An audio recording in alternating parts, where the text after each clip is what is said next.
హల్లెలూయా. దేవుని నామానికి మహిమ కలుగును గాక. ఉదయకాల సమయంలో దేవుని మనం ఆరాధన చేద్దాం, దేవుని స్తుతిద్దాం. నాతో పాటు కలిసి ఎందరైతే ఏకీభవిస్తూ ఉన్నారు, ఇదిగో దేవుని మహిమను చూడబోతూ ఉన్నారు. హల్లెలూయా. ఎందుకంటే ఉదయకాల సమయంలో మనం ఏదో సామాన్యమైన వ్యక్తిని గురించి పాడట్లేదండి. ఈ సకలచర జగత్తుని నోటి మాటతో కలగజేసిన దేవాది దేవుని మనము ఆరాధన చేస్తూ ఉన్నాం. కాబట్టి ఆ చిన్న ప్రార్థన చేసుకొని మనం ఆరాధనలోకి వెళ్ళిపోదాం.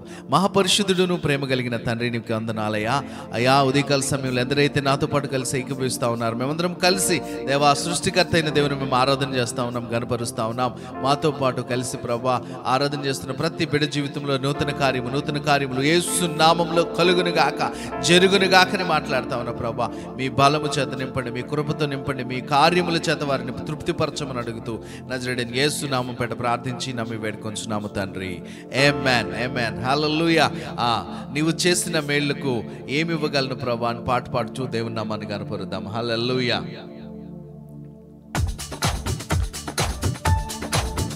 నాతో పాటు కలిసి ఏకీభవించి పాడదామా? హల్లెలూయా.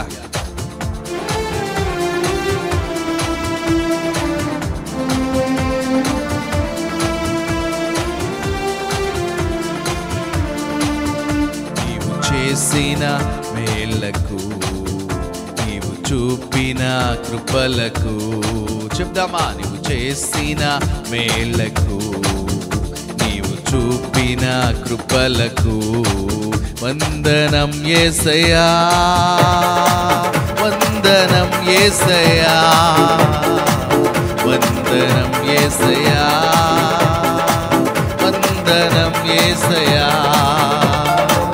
వందనం యేసయ్యా, వందనం యేసయ్యా, వందనం యేసయ్యా, వందనం యేసయ్యా.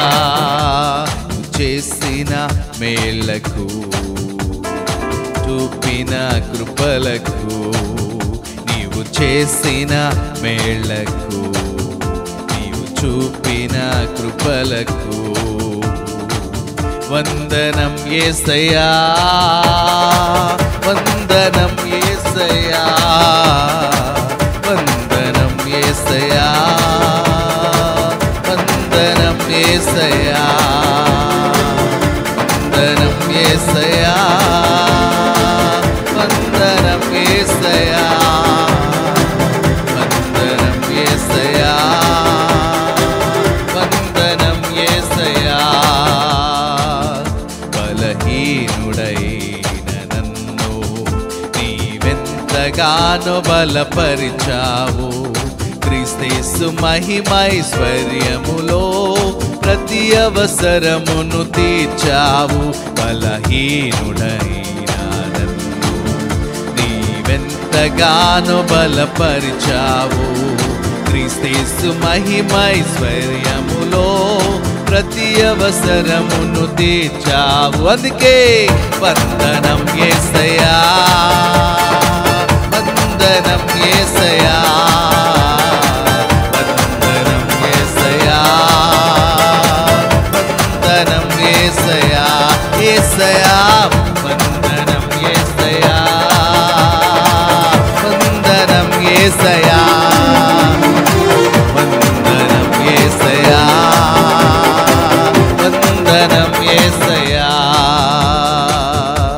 ఏ పాటి వాడనని నేను, నన్నింతగాను ప్రేమించావు, అంచెలంచెలుగా ఇచ్చించి నన్నెంతగానో దీవించావు. ఏ పాటి వాడనని నేను, నన్నెంతగానో ప్రేమించావు, అంచెలంచెలుగా ఇచ్చించి నన్నెంతగానో దీవించావు. అందుకే వందనం యేసయ్యా,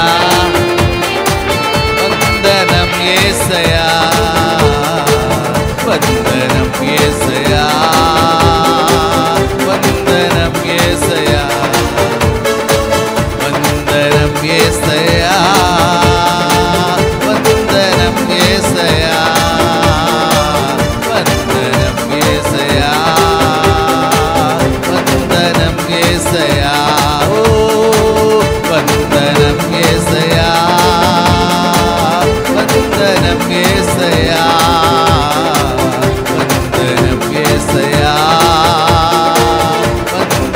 యేసయ్యా వందనం యేసయ్యా వందనం యేసయ్యా వందనం యేసయ్యా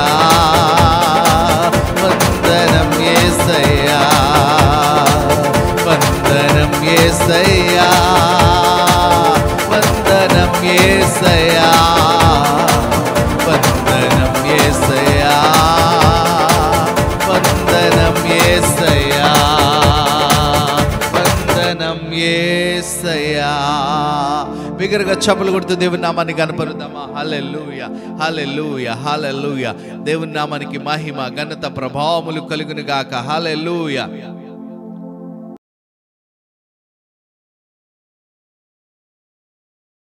మనం కలిగి ఉన్నాం. ఉదయకాల సమయంలో దేవుని ఆరాధన చేసుకుందామా.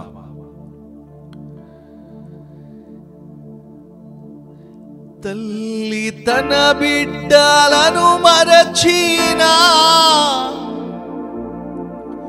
నేను మరువాలేనంటివే.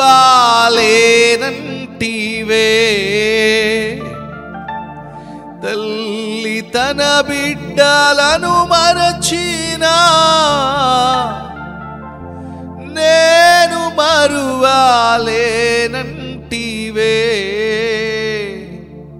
నిత్య సుఖ శాంతియే నాకు నీదు కౌగిలిలో. నిత్య సుఖ శాంతియే నాకు నీదు కౌగిలిలో. నీ ప్రేమ కరుణా నింపుము నాలోనా. నీ ప్రేమ కరుణా నింపుము నాలోనా. నీ ప్రేమ నీ కరుణా నింపుము నాలోనా. నీ ప్రేమ యేసయ్యా నీ కరుణా నింపుము నాలోనా. యేసయ్యా యేసయ్యా యేసయ్యా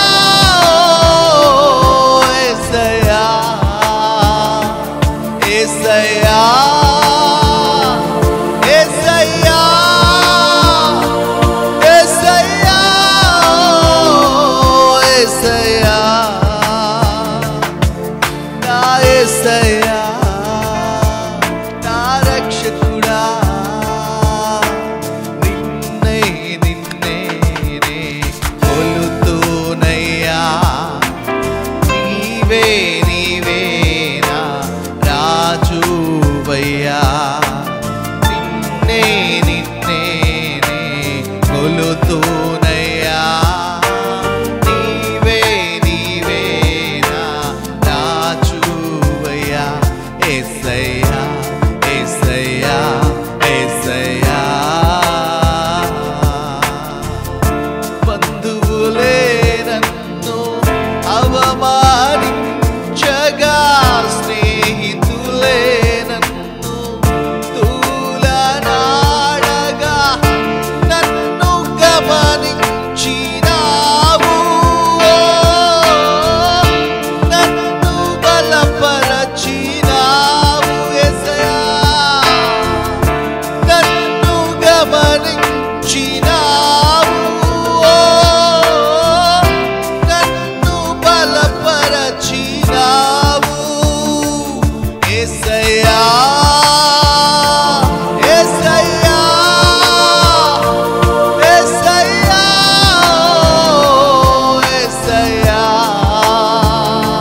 యేసయ్యా యేసయ్యా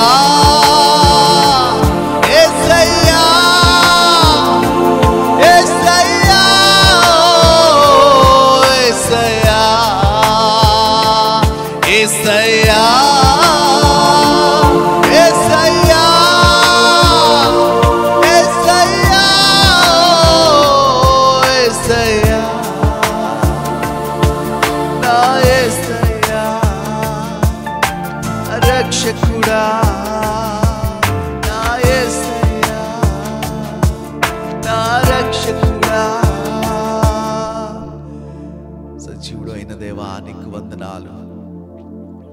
తల్లి తన బిడ్డలను విడిచిపెట్టినా నేను విడువను ఎడబాయనన్నావు ప్రభా.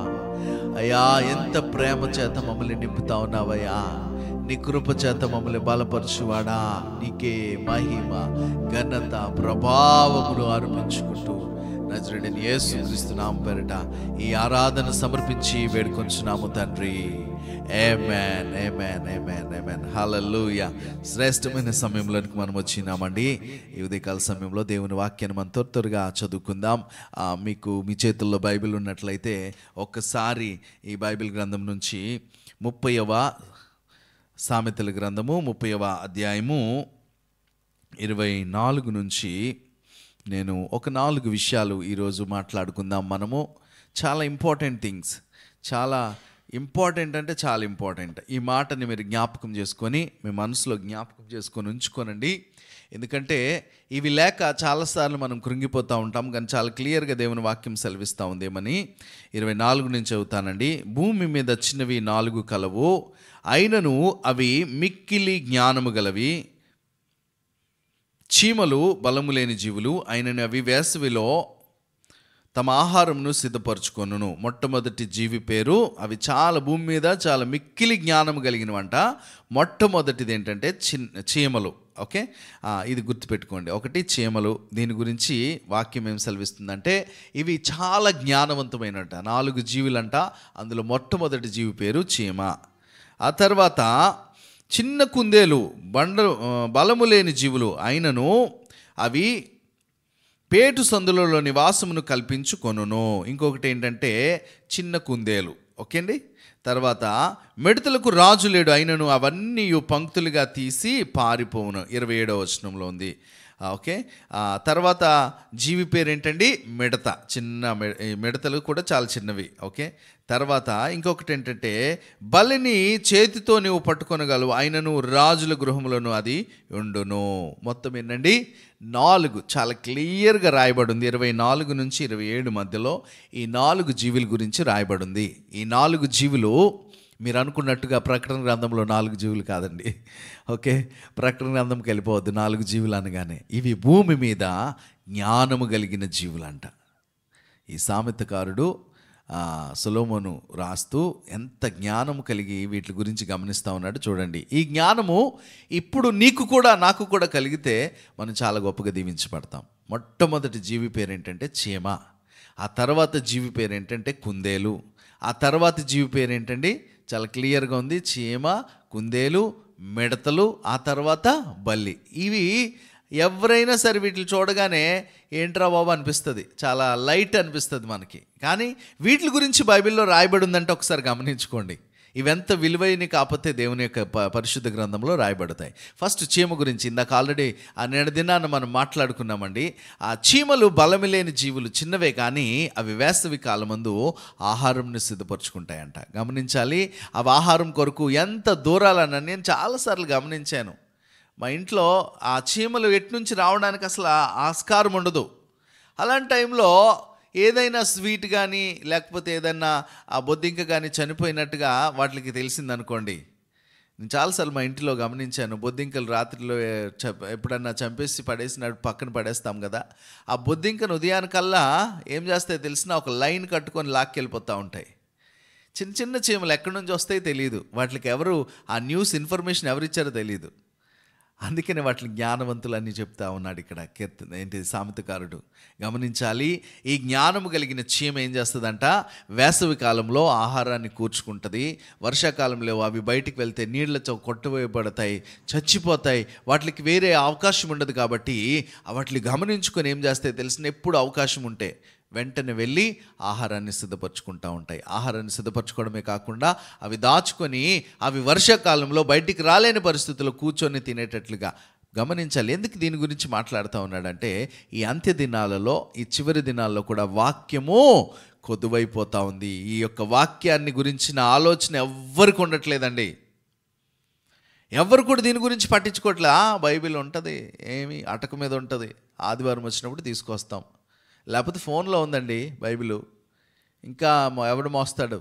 అంత పెద్ద పుస్తకం ఎవరు మోస్తారండి? ఫోన్లో ఉంది. కాదు, ఫోన్లో ఉండొచ్చు, అటక మీద ఉండొచ్చు, మీ ఇంట్లో 10 బైబిళ్ళు ఉండొచ్చు, కానీ గుర్తుపెట్టుకో, నీ హృదయంలో ఈ దేవుని మాట ఉందా? ఈరోజు నా క్వశ్చన్. ఈ చీమలకున్న జ్ఞానము చూడండి, అవి ఆహారం కొరకంట ఎక్కడైతే ఎప్పుడుంటుందో తెలియదు, కానీ వెతుక్కుంటూ మరి వెళ్ళి పంక్తులుగా అనేక రకాలుగా వెళ్ళి అనేక ప్రాంతాల నుంచి ఆహారాన్ని తీసుకొచ్చి దాచుకుంటూ ఉంటాయి. ఈరోజు నా దేవుడు నీతో మాట్లాడుతున్న మాట, ఇదిగో దేవుడు నిన్ను విడిపించడానికి, నిన్ను బలపరచడానికి ఈ దేవుని యొక్క వాక్యాన్ని నువ్వు కూర్చుకోగలుగుతా ఉన్నావా? ఈ చీమని జ్ఞాపకం చేసుకొని నేను కూడా సమయం ఉండగానే దేవుని అవకాశం నీకు ఇస్తా ఉన్నప్పుడు ఏం చేయాలి తెలిసిన? దేవుని వాక్యాన్ని నువ్వు గ్రహించాలి. ఉదయకాల సమయంలో ఇదిగో ఆన్లైన్ ద్వారా మేము ఈ వాక్యాన్ని ఎందుకు ప్రకటిస్తూ ఉన్నామంటే, చాలామంది బిజీ లైఫ్ అయిపోయిందండి. ఉదయం రాత్రి రావడం, పడుకోవడం, రాత్రి చాలాసేపు వరకు ఫోన్తో స్పెండ్ చేయడం, ఏవో పనిపాట్లలో బిజీగా ఉండడం, ఉదయం లేవడం, మరలా డ్యూటీలకు వెళ్ళడం, కంగారు లైఫ్ అయిపోయింది. తినడం కంగారే, లేవడం కంగారే, అన్నీ కంగారు అయిపోతూ ఉన్నాయి. బిజీ లైఫ్ అయిపోతూ ఉంది. ఈ బిజీ లైఫ్లో ఈ ఉదయకాల సమయంలో ఒకవేళ నువ్వు ఈ ఉదయాన్నే లేచి నువ్వు ఒకవేళ బ్రేక్ఫాస్ట్ చేస్తూ, లేకపోతే ఏమన్నా పని చేసుకుంటూ, ఇంట్లో నడుస్తూ కూడా ఈ మాట వింటున్నావేమో, గమనించుకో. ఈ వాక్యాన్ని చీమ వెతికినట్లుగా వెతికి ఎవరైతే సంపాదించుకుంటారో ఒక రోజున ఇది నీకు దొరకకపోవచ్చు. ఈ వాక్యము ఇంత విరివిగా నీకు అందించబడకపోవచ్చు. నిజమే, కొన్ని సంవత్సరాల క్రితం అయితే బైబిల్ అందరి చేతుల్లో లేదండి. మేరీ జోన్స్ అని ఒక చిన్న బిడ్డ గురించి ఒక స్టోరీ నేను విన్నప్పుడు చాలా దేవుని స్తుతించాను. ఆ చిన్న బిడ్డ బైబిల్ కోసం అనేక మైళ్ళ దూరం నడుచుకుంటూ వెళ్ళి, అప్పట్లో ఏదో ఒక పేపర్ దొరికేదంట, ఆ పేపర్ మట్టుకే చదువుకొని నెక్స్ట్ ఇంకో పేపర్ చదువుకునేవాళ్ళు. ఎందుకంటే అచ్చు యంత్రాలు లేని టైము, చాలా కఠినమైన దినాలు. అలాంటి దినాలలో ఈ వాక్యము విరివిగా అందరికీ అందించబడాలని ఒక్కొక్క గొప్ప దర్శనముతో మన భారతదేశానికి విలియం గేరీ గారు వచ్చి ప్రయాసపడి అన్ని భాషల్లోనికి తర్జుమా చేయబడాలి. అంతకుముందు ఈ వాక్యము ఎక్కడ లేదు విరివిగా. కానీ ఇంత విరివిగా దేవుడు మనకు అందించినప్పటికీ ఇదంటే మనకి ఎంత దీన్ని తక్కువగా చేస్తాం తెలిసిన. అన్ని పనులు చేస్తూ ఉంటాం, కానీ వాక్యానికి మాత్రం చాలా తక్కువ సమయం ఇస్తూ ఉంటారు. ఎక్కడన్నా మీరు గమనించండి. ఎక్కువసేపు వాక్యం చెప్పేస్తున్నారండి ఈ పాస్టర్ గారు బాధ అంతా ఇదే పాపం. పాస్టర్ గారు ఏదైనా ఫంక్షన్ కానీ దేనికన్నా పిలిచారనుకోండి, వాక్యం ఏంటండి ఎంతసేపు? అవసరమా? వాక్యమే అవసరం అండి. ఈ వాక్యమే లేకపోతే నీ బ్రతుకు లేదు. వాక్యం ఖచ్చితంగా అవసరం. కాబట్టి ఈ చిన్న చీమల్ని గుర్తు చేస్తూ ఏం చెప్తా ఉన్నాడు తెలిసిన? నువ్వు ఈ దేవుని వాక్యం, నీ జీవాహారమైన దేవుని వాక్యాన్ని నువ్వు వెతకాలి, పరుగులెత్తాలి, దాన్ని సంపాదించుకోవాలి, కూర్చుకోవాలి. ఒక రోజున నువ్వు కూర్చొని తినడానికి కావలసిన సామర్థ్యము దేవుని వాక్యంలో ఉంది. హల్లెలూయా. ఆ తర్వాత మీరు చూస్తే ఆ చిన్న చీమ తర్వాత చిన్న కుందేలండి. ఈ చిన్న కుందేలు ఎంత చిన్న తెలిసిన?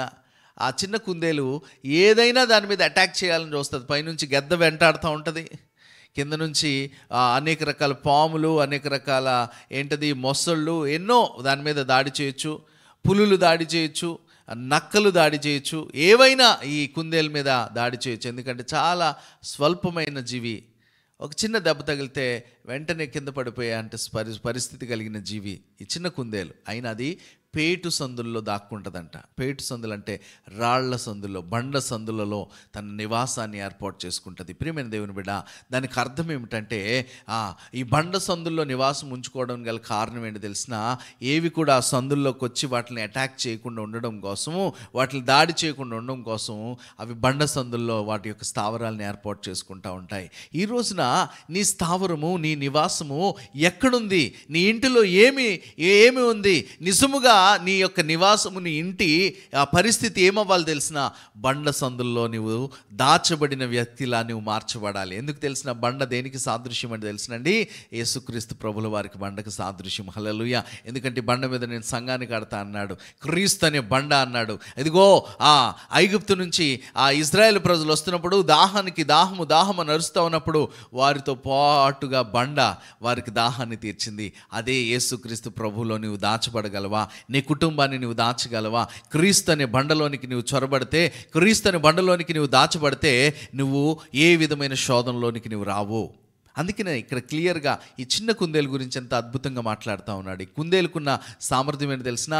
అది దాక్కోగలదంట, అది పరిగెత్తగలదు, దాచబడగలదు. దాని పరిస్థితి ఏదైనా అది వెంటనే పరిగెత్తుకొని వెళ్ళి దాక్కుంటుంది. ఎక్కడైనా పరిగెడతా ఉంటే దొరికిపోద్దేమో, కానీ బండ సందుల్లోకి వెళ్ళింది అనుకోండి, గెద్ద పైనుంచి తరుముతా ఉన్నా బండ సందుల్లోకి అది రాలేదు. ఒకరోజు చిన్న కథ మీకు చెప్పాలని నేను ఆశపడతా ఉన్నా. ఒకరోజు సింహం అంట నిద్రపోతూ ఉంటే కరెక్ట్గా ఈ కుందేలు వచ్చి గబాలన పెరుగుతూ టప్మని దాన్ని గుద్దుకొని, అమ్మో ఇదేంటి ఇంత పెద్ద సింహంని నేను గుద్దుకున్నానా, ఇంకా అయిపోయింది ఈరోజు నా పరిస్థితి, నాది పడుకొని లేచి, అమ్మయ్య భలే దొరికింది, నేను పడుకుంటున్నా, నా చేతుల దగ్గరికి ఆహారం వచ్చిందని ఇలా పంజా విసిరి కొడదామనేసరికి తుర్రుమని పారిపోతూ ఉందంట. అమ్మో ఇదేంటిరా బాబు ఈ కుందేలు, ఇంత చిన్న కుందేలు, దీనికి ఎంత పొగరా, పరిగెడుతుందా అని వెనకాల ఒక్కసారి లెగిసి ఇలాగా ఒక అడుగు ముందుకేసరికి పరిగెడుతూ ఉందంట. ఇంక ప్రాణభయంతో పరిగెత్తి ఆ బండ సందుల్లో దూరిపోయిందంట. దూరిపోతే ఈ సింహం వెళ్ళి గాండ్రిస్తూ ఉంది, అరుస్తూ ఉంది, బండల్ని కొడతా ఉందంట. కానీ ఆ బండ సందుల్లో ఉంది కదా, దీని చేతికి అందట్లే, దాక్కుంది. అరుస్తూ ఉంది, గట్టిగా అరుస్తూ ఉంటే చుట్టుపక్కల ఉన్న ఆ యొక్క జంతువులన్నీ భయపడతా ఉన్నాయి. ఏంట్రా బాబు, ఏంటిది, ఈ యొక్క అడవి రాజు, ఆయన కోపం వచ్చినట్టుంది, ఏదన్నా వేటాడుతూ ఉందా ఏంటా, నేను అన్ని కంగారు పడిపోతూ ఉన్నాయి. కానీ ఇక్కడ బండ సందుల్లో దాక్కొని గజ వణుకుపోతూ అలాగ ప్రాణభయంతో ఉందంట ఆ కుందేలు. ఎంత ప్రయత్నం చేసినా ఆ కుందేలు దొరకలే. అలసిపోయి ఆ సింహం వెనక్కి వెళ్ళిపోయినాక ఆ కుందేలు అప్పుడు బయటకు వచ్చి చూసిందంట, అమ్మో దేవుడు నన్ను కాపాడాడు కదా అని. ఈ రోజున నీ యొక్క కాపుదల, నీ భద్రత, నీ కవచము, నీ కంచె ఎవరి యొద్ద ఉంది తెలిసిన? క్రీస్తు యేసునందు ఉంది. బండ అయిన క్రీస్తునందు నీ కాపుదల ఉంది. నువ్వెక్కడెక్కడికో పరిగెడతా ఉన్నావేమో, నీ అవసరత కొద్ది ఎవరెవరి మీద ఆధారపడతా ఉన్నాము. లేదు, ఇది క్రీస్తు యందు నువ్వు ఆధారపడితే నీకు దేవుడు తప్పక విడుదల కలిగజేస్తాడు. ఇంకొక జీవి చూస్తే ఏంటవి, మిడతలు. ఈ మిడతల గురించి కూడా మనం స్టడీ చేస్తే ఆ మధ్య చాలా చోట్ల మన నార్త్ ఆ ప్రాంతంలోకి కొన్ని వేల లక్షల మిడతలు వెళ్ళిపోవడం, ఊర్లు ఏంటి తెలిసినా, వాటికి రాజు లేడంట, వాటికి ఎవరు నాయకుడు లేడు, కానీ ఒక సైన్యంలాగా వెళ్ళిపోతుందండి. ఆ ఊర్లోకి వెళ్ళిపోయి ఆ ఊరిలో ఉన్న ఏంటది ఆహార వస్తువులు ఏవైతే ఉన్నాయో పంటలు అన్నీ నాశనం అయిపోతాయంట. మిడతల దండుగాని వచ్చిందనుకోండి, ఏమవుతుంది, ఆ ఊరిలో ఉన్న పంటలు అన్నీ నాశనం అయిపోతాయి. అంటే అవి తినేస్తాయి అన్నమాట. తినేయడం ఒక ఓవర్ నైట్లో మొత్తం ఆ ప్రాంతాన్ని ఖాళీ చేస్తాయి. ఎక్కడైతే గ్రీన్గా కనిపిస్తుందో ఆ గ్రీన్ మొత్తాన్ని అవి క్లోజ్ చేస్తూ ఉంటాయి. ప్రియమైన దేవుని బిడ్డ, ఈ రోజున నీకు గ్రీన్ అన్న మాటకు అర్థం ఏంటో తెలిసిన? ఆ మొక్క ఏ విధంగా అయితే పచ్చదనంగా ఉంటుందో, పచ్చదనం కోసం ఈ యొక్క ఏమంటారు, ఈ మిడతలు పరిగెడతా ఉంటాయో, ఆహారమైన ఆ పచ్చదనము, ఆ క్రీస్తు అనే వాక్యము, ఆ పచ్చదనంలోనికి నువ్వు రావాలి. హల్లెలూయా. క్రీస్తు అనగా ఆ ఒక మొక్కను మనం సాదృశ్యంగా తీసుకుంటే, ఆ మొక్క ఎలా అయితే పచ్చగా ఎదిగి అది కొమ్మలు పారి అది ఎలా అయితే పువ్వులు పుష్పించి ఆ ఎదుగుదల కలిగి ఉంటుందో, అలాగన దేవుడు నిన్ను కూడా గ్రోత్ చేయాలని ఇష్టపడతా ఉన్నాడు. నిన్ను ఆ విధంగా ఎదిగించాలని ఆశపడతా ఉన్నాడు. అని ఇవేం చేస్తా ఉన్నాయి తెలిసిన? ఆ పచ్చదనం కోసం పరిగెడతా ఉన్నాయి. వాటి ఆహారం కోసం ఎలా అయితే కూర్చుకోవడానికి కోసం పరిగెడతా ఉన్నాయో అలా పరిగెడతావు. నీవు కూడా దేవుని వాక్యం చేత నింపబడుతూ ఆ పచ్చని మొక్క వలె, ఎలాగా నీటి కాలువల్ల ఎవరిన నాటబడినదై ఆకువాడక తన కాలమందు ఫలించు చెట్టు వల్లే దేవుడు నిన్ను చేయాలని ఆశపడతా ఉన్నాడు.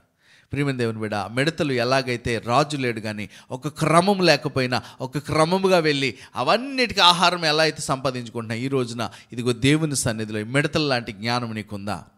వాక్యం కొరకు నువ్వు పరిగెత్తగలుగుతా ఉన్నావా? పలానా దగ్గర నాకు మంచి వాక్యం దొరుకుతూ ఉందండి, అక్కడికి నేను వెళ్ళి వాక్యాన్ని నేర్చుకుంటానండి అన్న ఆలోచన చాలామంది కొద్దివైపోయింది. ఈ రోజునైతే ఎక్కడి వరకు నువ్వు పరిగెత్తన అవసరం లేదు. నీ చేతుల్లోనే ఈ యొక్క మొబైల్ అనే దాన్ని దేవుడు పెట్టాడు.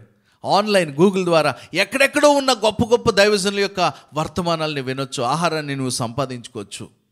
నువ్వు ఎగిరి వెళ్ళిన అవసరం లేదు, నువ్వు పరిగెత్తి వెళ్ళిన అవసరం. ఒకప్పుడైతే బుక్స్ మీద ఆధారపడి ఎక్కడెక్కడో బుక్స్ ఎవరో రాస్తే అవి దొరికేవి తక్కువ, చాలా తక్కువ పబ్లిష్ అయ్యేవి. కానీ ఈ రోజున అనేక మంది దైవజనులు ఆన్లైన్ ద్వారా సమీపంగా ఉంటా ఉన్నారు. నువ్వు బలపరచబడాలనుకుంటే, నువ్వు నింపబడాలనుకుంటే మరి నిశ్చయంగా నింపబడవచ్చు. ఇంకొక జీవి గురించి ఏమని రాయబడింది తెలుసునండి? బల్లి. ఈ బల్లిని చూస్తే అందరూ అసహ్యపడతారు. కానీ గమనించండి, ఈ బల్లి రాజగృహాల్లో ఉంటుందంట. ఏంటి రాజగృహాల్లో ఉండడం అంటే? అక్కడ లైట్ ఉంటుంది కదా, మీరు చూడండి బల్లులు ఎక్కువ ఎక్కడైతే లైట్స్ ఉంటాయో ఆ లైట్ దగ్గరే ఉంటుంది. ఎందుకు? ఆ లైట్ల దగ్గరికి ఏమన్నా చీమలు, ఏమన్నా చిన్న కీటకాలు కానీ, చిన్న ఏమన్నా ఎగిరేవి కానీ, చిన్న జీవులు ఏమన్నా వస్తే అక్కడ దగ్గరుండి టప్మని మాటు వేసి ఆహారాన్ని తీసుకుంటూ ఉంటాయి. అంటే లైట్ నీతి సూర్యుడైన క్రీస్తు యొద్ద అవి దాగబడి ఉండడం వల్ల ఆహారం వాటి యొద్దకు వస్తే అవి ఆహారాన్ని భుజిస్తూ ఉన్నాయి. రాజుల గృహం వద్ద కూడా ఉంటాయంట. అంటే లైట్ ఎక్కడైతే ఉంటుందో అక్కడికి వెళ్ళి ఉంటాయి. ఎందుకు? అక్కడ ఆహారం దొరుకుతుందని. ఈ రోజున క్రీస్తు నీకు నీతి సూర్యుడిగా ఉన్నాడు.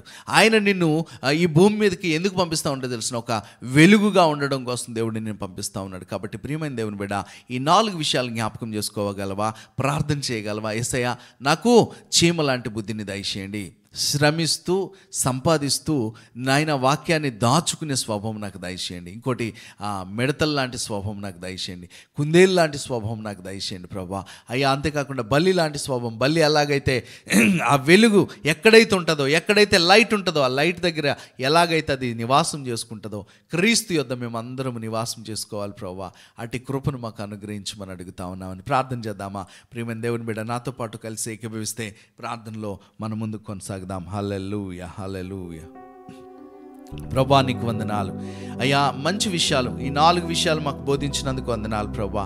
ఎందరైతే ఇవి వీక్షిస్తూ ఉన్నారు ప్రభా, ఆ చిన్న చీమలాగా, చిన్న కుందేలులాగా, ఆ చిన్న మిడతలలాగా, అయ్యా బల్లిలాగా ప్రభా, అయ్యా వారి యొక్క జీవితంలో నాయనా అయ్యా నీ మీద ఆధారపడ్డాను, నీ వాక్యం మీద ఆధారపడడానికి ప్రభా, అయ్యా వాటి ఆహారం కోసం అవి ఎంత గొప్పగా ప్రయాసపడతాం నీ దేవుని వాక్యం కొరకు ప్రభా. అంత ఉన్నతంగా మేమందరం ప్రయాసపడే మనసును మాకు దయచేయండి ప్రభా. ఉదయకాల సమయంలో మీ దీవెనతో, మీ కాపుదలతో మమ్మల్ని నింపమని సమస్త మహిమ ఘనత ప్రభావం నామమునకు అర్పించుకుంటూ నజరేయుడైన యేసుక్రీస్తు నామమున పెట్టి ప్రార్థన అడిగి పెట్టుకొంచున్నాము తండ్రి. ఆమేన్, ఆమేన్, ఆమేన్. తండ్రి అయిన దేవుని ప్రేమ, కుమారుడైన యేసుక్రీస్తు వారి కృప, పరిశుద్ధాత్మ దేవుని అన్యోన్య సాహసం కాపుదల ఇక్కడ కూడి ఉన్న బిడ్డలకు, ఈ ఆన్లైన్లో వీక్షిస్తున్న ప్రతి ఒక్కరికి సదాకాలం తోడై ఉండి నడిపించునుగాక. Amen, amen. God bless you. Next మరలా కలుద్దామండి నెక్స్ట్ డే. ఈ ఆరాధనలో మిస్ అవ్వద్దు. గొప్ప దీవెనలు, గొప్ప ఆశీర్వాదాలు మనందరి కుటుంబాల్లో మనం చూడాలి. ఈ 2024 క్లోజ్ అయిపోతా ఉంది. ఈ ఆరాధనకు ముఖ్య ఉద్దేశం ఏంటో తెలుసునండి. ఈ ఏవైతే మీ జీవితంలో ఇంకా జరగట్లే, ఇంకా అవ్వట్లేదని కృంగిపోయి బాధపడుతూ ఉండొద్దండి. ఈ ఆరాధనలో పాల్గొని ఈ నెల రోజులు మనందరం కలిసి ఆరాధన చేద్దాం. ఎందుకు తెలిసిన ఆ 2025లో ఒక గొప్ప సంతోషంతో, ఒక గొప్ప ఉజ్జీవంతో, దేవుని వాగ్దానాలతో ముందుకు మనం వెళ్దాం. గొప్ప మేలులతో మనందరం దీవించబడాల్సిందిగా ప్రభుపేట మనవి చేస్తూ ఈ మాటలు ముగిస్తా ఉన్నా. God bless you. Thank you so much. Amen.